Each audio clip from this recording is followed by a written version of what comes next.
여러분, 혹시 이런 경험 없으세요? 예전에는 진짜 재밌었던 모임인데 언젠가부터는 그냥 피곤하게만 느껴지는 거.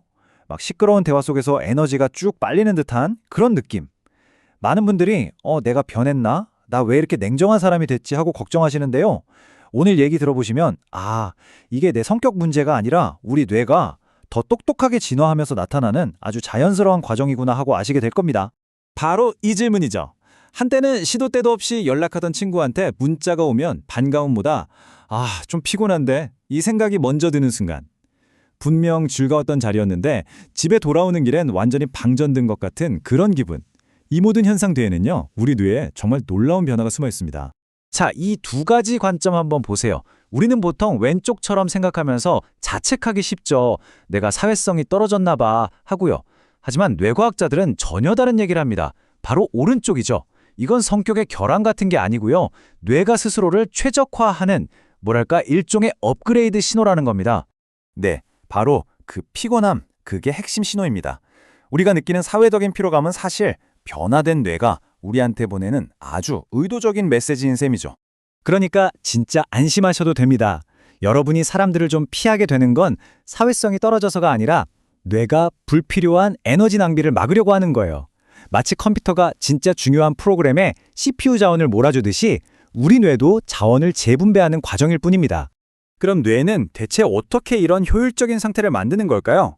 바로 가지치기라는 아주 흥미로운 메커니즘을 통해서입니다. 뇌과학에서는 이걸 시냅스 가지치기라고 불러요. 아주 쉬워요. 정원사가 식물이 더 튼튼하게 자라도록 약하고 쓸데없는 가지들을 싹둑 잘라내는 거랑 똑같다고 보시면 돼요. 우리 뇌도 성장하면서 자주 안 쓰는 불필요한 연결은 끊어버리고요. 자주 쓰는 핵심 회로는 더 두껍고 강하게 만드는 거죠. 근데 진짜 놀라운 점이 뭔지 아세요?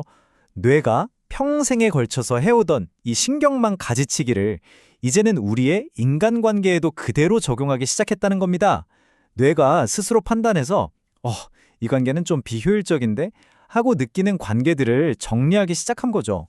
자, 이렇게 효율적으로 업그레이드가 끝난 뇌는 이제 새로운 걸 요구하기 시작합니다.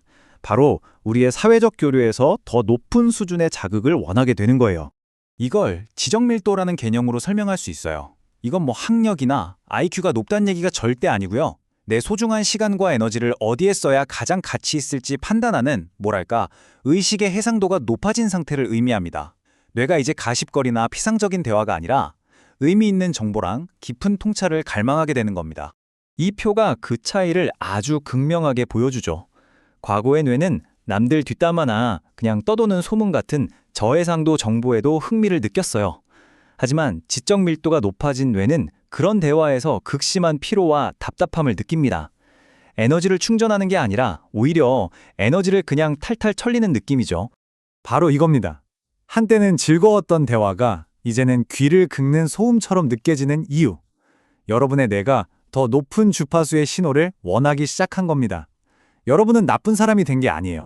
이 개념을 나무의 뿌리라는 비유를 통해서 좀 더 깊이 파고들어 보죠. 이게 이번 분석의 핵심이라고 할 수 있습니다. 자, 상상해보세요. 여러분의 마음이 한 그루의 나무고 여러분의 사회적 에너지가 바로 그 나무에 주는 물이라고요. 그런데 만약 여러분에게 뿌리가 100개나 있다면 어떻게 될까요? 우리에게 주어진 물의 양, 즉 에너지는 한정되어 있는데 말이죠. 이 모임 저 모임에 얼굴 비추고 수많은 단톡방에서 의미 없는 대화 나누고 이렇게 한정된 에너지를 100개의 뿌리에 한 방울씩 찔끔찔끔 나눠주다 보면요. 결국 어떤 뿌리도 충분한 수분을 공급받지 못합니다. 모든 관계가 그냥 안부 인사 수준에 머물고 어떤 가지에서도 깊은 열매를 맺지 못하는 거죠. 하지만 다른 선택지가 있습니다. 그 모든 물과 에너지를 단 5개의 깊은 뿌리에만 집중하는 겁니다. 바로 이겁니다. 진짜 성장은요, 전략적인 가지치기랑 선택적 집중을 통해서 이루어집니다. 100개의 얕은 관계를 유지하려는 욕심을 버리고 나에게 정말 중요한 소수의 관계에 모든 에너지를 쏟아부을 때 비로소 우리의 내면은 거목처럼 우뚝 서게 되는 겁니다. 이것이야말로 여러분의 뇌가 양분을 어디에 집중해야 할지 드디어 알아냈다는 증거죠. 자, 그럼 관계를 정리하고 나면 남는 건 뭘까요? 바로 혼자 있는 시간이죠. 많은 사람들이 두려워하는 이 고독을 뇌과학은 완전히 새로운 시각으로 바라봅니다. 버그가 아니라 아주 중요한 기능으로요. 아마 가장 먼저 드는 걱정이 이걸 거예요.